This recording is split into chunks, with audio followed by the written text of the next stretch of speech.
Now the next section is about the DL in cyber security by Dr. C.S.R.Prabhu garu. And now let us walk into the profile of Dr. C.S.R.Prabhu.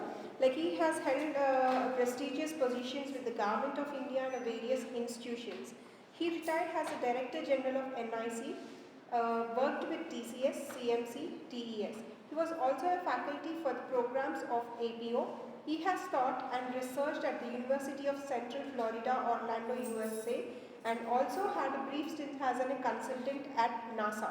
He was a chairperson of CSI Hyderabad chapter.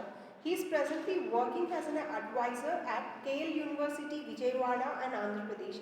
He received his master's in electrical engineering with a specialization of computer science from IIT Bombay. He has guided many masters and doctoral students in the research areas such as big data and have authored 16 books. So now I would like to hand over the session to Dr. And sir is the director of the research R&D of KMIT. So I would like to call on to the dais Prabhu sir to take over the session. Thank you, sir. Well, we have been having a very heavy dose of AI/ML in cyber security since morning. So I will be just summing up some of the deep learning applications to cyber security. We have seen in the morning how the machine learning techniques have been used in cyber security. In the afternoon, we have seen how reinforced learning and adversarial learning are being used in cyber security in a mind-boggling manner, particularly the adversarial learning. Because the government defense mechanisms, the military establishments in countries like USA, China, Russia, and to a very less extent in India, they are using these defense mechanisms. I have seen reports and papers of defense and offense mechanisms being executed by the military establishments, particularly in US, China and Russia. Yeah, we'll start. I'll be just doing an overview of what we have been talking since morning. With the development of the internet, cyber attacks are increasing rapidly and the cyber security situation is not at all optimistic or positive. A cyber attack is a malicious, deliberate attempt by an individual or organization to breach the information system of another individual or organization. Usually the attacker seeks some type of benefit from disrupting the victim's network. Keep going. So it's a deliberate exploitation, and many techniques like phishing is the practice of sending fraudulent communications. Phishing is an increasingly common cyber threat. We have seen since morning many definitions and examples of phishing. Next. So man-in-the-middle attack. So due to unsecure public Wi-Fi, attackers can insert themselves between the visitor's device and network. Once malware is breached and denial of service, so flood system servers or networks with traffic to exhaust resources and bandwidth. As a result, system is unable to fulfill legitimate requests. And injected SQL queries simply by submitting malicious code into a vulnerable website search. Next. And the zero-day exploit hits after network vulnerability is announced but before a patch or solution is implemented. Attackers target the disclosed vulnerability during this window of time. Zero-day vulnerability threat detection requires constant awareness. It could be all novel, unknown, previously unknown threats. So DNS tunneling utilizes the DNS protocol to communicate non-DNS traffic over port 53. There are various options, legitimate reasons to utilize DNS tunneling. Next. The deep machine learning applied to cyber security. Cyber security is a collection of policies, techniques, technologies and processes that work together to protect the confidentiality, integrity and availability of computing resources, networks, software, programs and data from attacks. Of course, since morning we have realized that we are under a flood of threats, and that is true not only for our computer systems but for our very life itself. It is true. You can die any minute. If you cross the road, you can die. Anything can happen anytime. But we protect ourselves through great care and policy of security. So even in the case of cyber threats, the policies and the techniques and adaptation of those processes and implementation of those processes of policies through, and then doing security auditing using agencies like STQC or others will help in maintaining a reasonable level of security, though nothing like 100% security is ever possible. There are plethora of tools, firewalls, antivirus software, intrusion protection system that work in silos to prevent attacks and detect security breaches. These are all only attempts to prevent an attack, but it cannot be prevented 100%. So deep learning is a new field in machine learning research. Its motivation lies in the establishment of a neural network that simulates human brain for analytical learning. It mimics the human brain mechanism to interpret data such as images, sounds, and text. Deep learning is a machine learning method based on characterization of data learning, and observations such as an image can be expressed in variety of ways such as vector of each pixel. So in image analysis and recognition, deep learning has seen great success. The accuracy and the productivity and the correctness of recognition using CNNs has been extraordinary.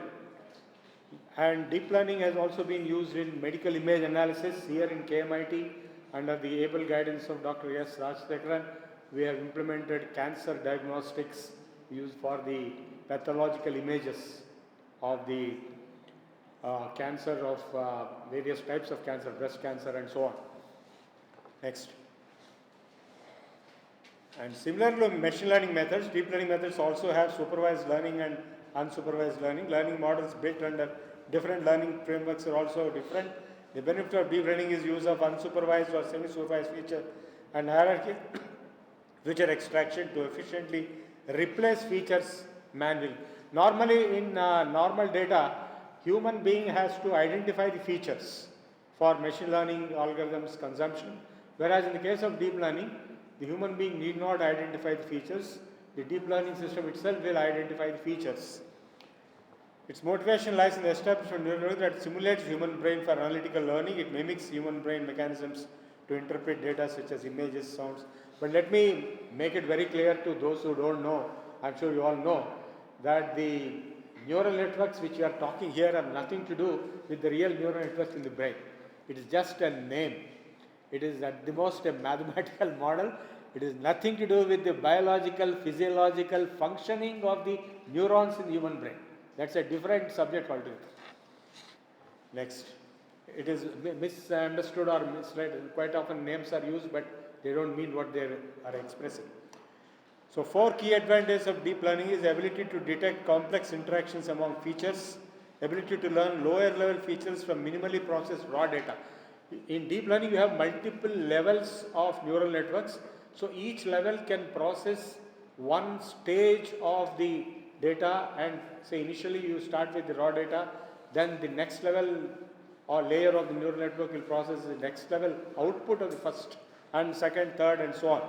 So taken together, these 4 strengths mean that deep learning can produce useful results where other methods fail, and multiple configurations exist in the deep learning phenomenon, which rise to DBN, autoencoders and so on, CNNs, we'll see that.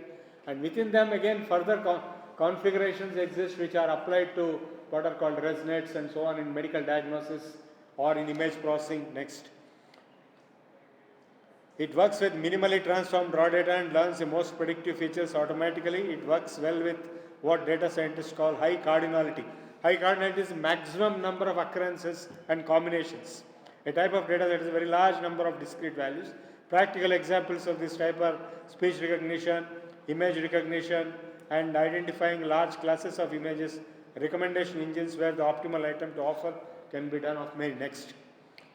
Another strength of deep learning is its ability to learn from unlabeled data, and as I told you, unlabeled data lacks a definite meaning pertinent to the problem at hand. Common examples include untagged images, videos, news articles, tweets and computer logs. In fact, most of the data generated in the information economy is unlabeled. So quite often we have to engage human labelers. We have engaged here in our KMIT also for our medical diagnosis project, MSc Biochemistry, people to come and sit and label the data records one by one. Otherwise learning cannot be done. So it's a very complicated task. So whereas deep learning can avoid that to a certain extent, to a large extent, it can detect the fundamental patterns in such data, grouping similar items together or identifying outliers for investigation. That's where the applications in cybersecurity or the outlier detection for intrusion, etc. can be deployed. Next. We have deployed those techniques in some of the industry units also. There are many definitions of deep learning and go to the next. Unsupervised, supervised and hybrid deep learning architectures also exist because shallow neural networks have only one hidden layer. They lack the ability to perform advanced feature extraction and unable to learn higher level concepts that deep neural networks are capable of learning. This also holds true other machine learning algorithms. So in fact, machine learning is more or less outdated. So it is deep learning which is in vogue. So deep learning methods require greater computational power though. And at KMIT we have a GPU of NVIDIA. And of course every institute nowadays has high-end high-performance computing GPUs. A large model with millions of parameters can be optimized in small manageable chunks requiring significantly fewer resources. We did examine how to deploy quantum computing, but we found certain constraints. Quantum computing is useful only for certain limited cases at the moment, and quantum computing as a service is available from each and every vendor, but it has its own constraints, like bracket from Amazon and so on and so forth. So we have, that's why avoided quantum computing, though its performance could be much higher than GPUs, but there are many constraints and difficulties will not permit us to deploy all our regular applications, even our deep learning applications on quantum computing at the moment. Only some limited software algorithms can be implemented on quantum computing. It is still in research level. Next we will skip this. Yeah. So the true positive, false negative, these possibilities are the ratio of number of correctly classified samples to total number of samples for a given test data. When the classes are balanced, is a good measure. It's not. It's a metric is not used. So there are many false alarms also possible. That's where the adversarial theory comes in. Next, we skip all this. Yeah. So intrusion detection and prevention systems is one big area. Now the log, firewall log or any other log can be analyzed to identify unusual outlier patterns of behavior, which is what we are trying to do with a client organization in a consultancy in Bombay. And we can also deal with malware. We have already seen classification, and we have seen in the previous speakers' presentations. Spam and social engineering, we have seen network traffic analysis, user behavior analytics, user entity behavior, UEBA, user entity behavior analytics is a very big topic. In fact, most of the security companies, various countries including India, they have not deployed machine learning or deep learning. They are just offering security services, and they are not aware of this subject, and they are looking for experts to implement those ideas and techniques. Now in the IDS and IPS, the autoencoder based systems, RBM based systems, RNN based systems, DNN based systems and CNN based systems. Next. So we have seen already in some of the presentations what are deviants. Deviants are and then what are autoencoders. So autoencoders are a class of supervised, unsupervised neural networks in which the network takes as an input vector and tries to match the output to that same vector. By taking the input, changing the dimensionality and reconstructing the input, one can create a higher or lower dimensionality representation of the data. These types of neural networks you can see here are called encoder, decoder. That's why they are called autoencoders. Next. Restricted board simulations are two-layer, bipartite, undirected graphical models that form the building blocks of deviance. Similar to autoencoders, RBMs are unsupervised and can be trained one layer at a time. The first layer is input layer, second layer is hidden layer, and there are interconnecting layers also next. So this is the RBM configuration, and CNN has been discussed since morning. This is a typical CNN, there are multiple layers, and then we have GANs which generate data. And GANs, in fact, the whole subject of generated reality, apart from artificial reality, you can generate images, fake of course, you can generate fake pictures and identities, and you can generate an entire reality which is fake. So malware, we have seen generated, next. We have seen enough about malware, I don't want to repeat. And these are some of the preventive steps. Social engineering attacks, spear phishing, baiting, pretexting, tailgating. Next. So tips to help you prevent social engineering attacks: educate yourself and all employees on the types of attacks and never give up sensitive information. Ensure employees don't repeat passwords. Simple things like passwords or protecting sensitive information can go a long way in saving yourself from very pernicious attacks. It is like simple principles of health can save you from big health problems and operations. So in the same way, simple preventive principles can help. In a traffic analysis attack, a hacker tries to access the same network as you listen all your network traffic. From there, the hacker can analyze the traffic to learn something about your company. So unlike other more popular attacks, a hacker is not actively trying to hack into your systems or crack your password. Therefore, we classify this as a passive attack. So how to protect yourself? Encrypt the traffic, pad the traffic, and make a queue of the traffic. Next. So we have data sets like DARPA intrusion detection data sets, which are of great use for intrusion detection algorithms implementation. Next. Go next. Go to the next. Yeah, go to next. So DARPA intrusion detection assessment data set, DARPA intrusion of 1998, 99, 2000. These are all very useful. KDD Cup 99 data set. Next. So deep learning techniques have high computational needs, and the training latency and computational complexity range according to the number of their applied neurons and layers. Furthermore, when a deep idea scheme uses a large data set, techniques such as cross-validation, which are used to reduce overfitting problems, can incur further training costs. We have already seen what is overfitting, what is underfitting. Cloud computing processing capabilities can be benefited in some domains, such as IoT, to reduce the deep learning overheads. Of course, the domains of cloud computing, fog computing, IoT are new to deep learning. Existing data sets have defects of old data, redundant information. Although data can be improved after processing, there is insufficient data.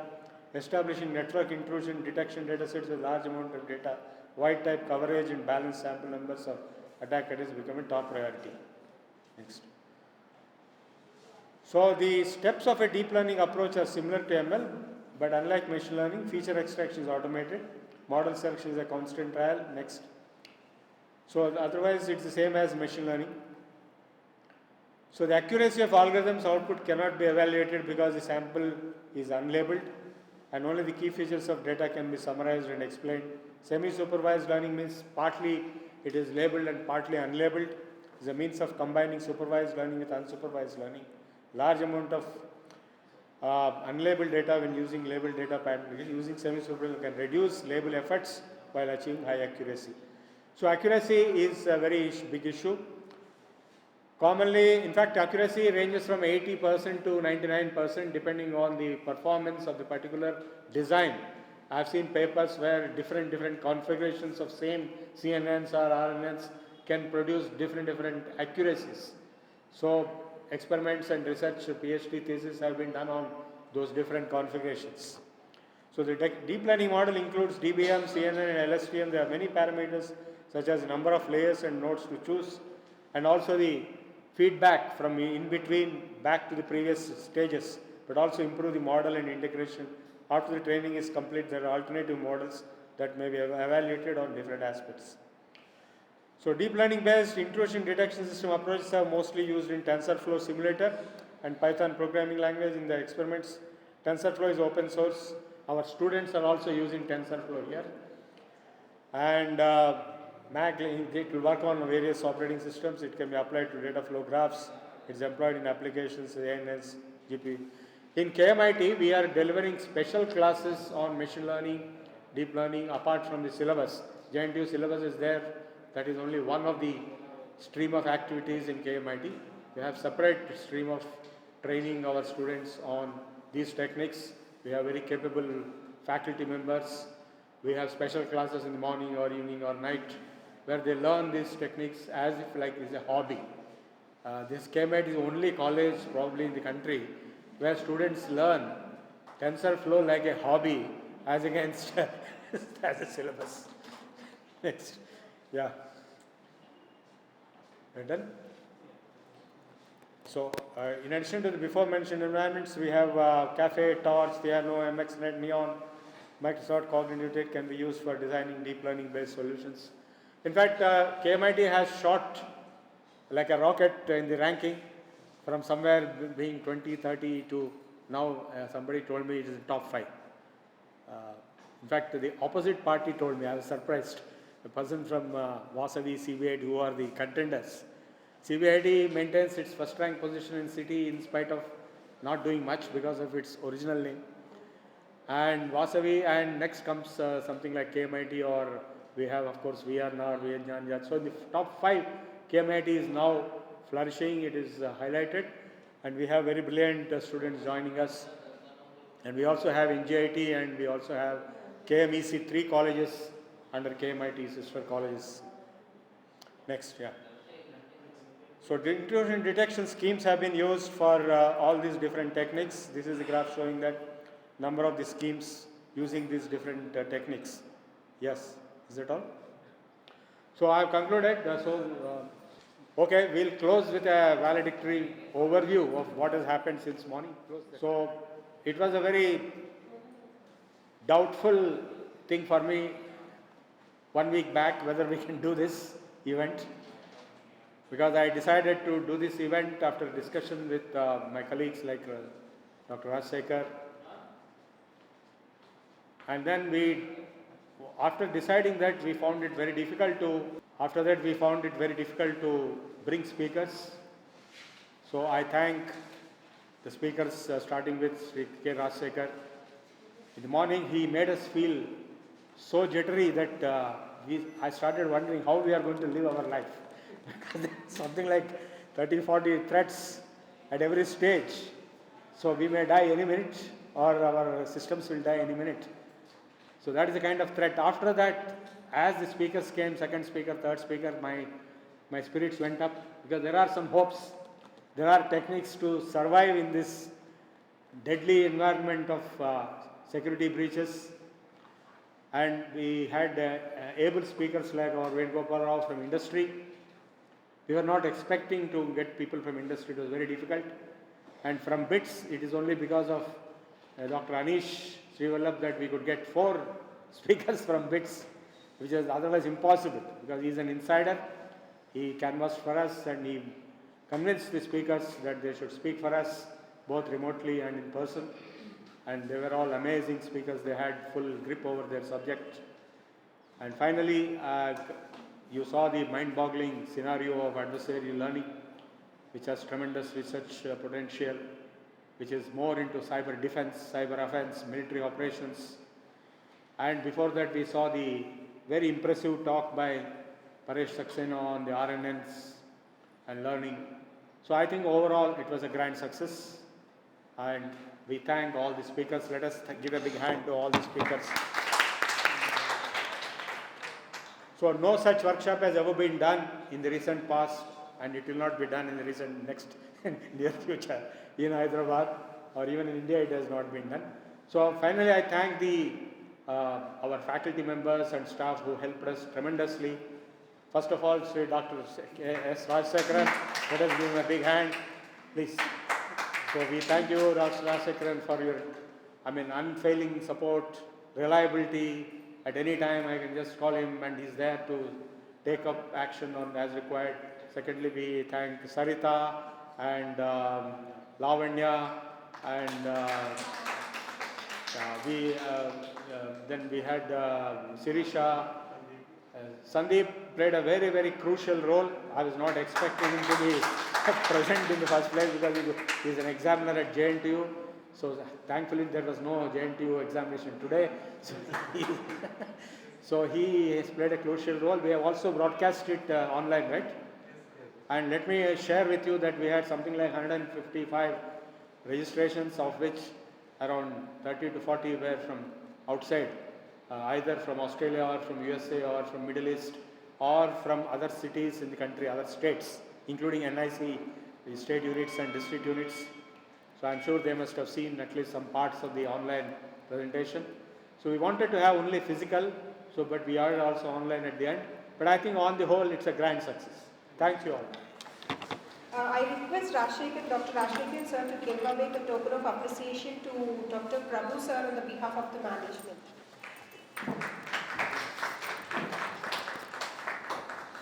And I would like to extend my gratitude to Dr. C.S.R.Prabhu sir and Rajshekharan sir to take the time out from their busy schedule to conduct the workshop. And I would like to express my gratitude to all the esteemed delegates for their contribution to make this workshop a great successful. And last but not the least, the organizers of an MBA department like my colleague Sarita ma'am, Rama ma'am. Thank you ma'am. Thank you so much.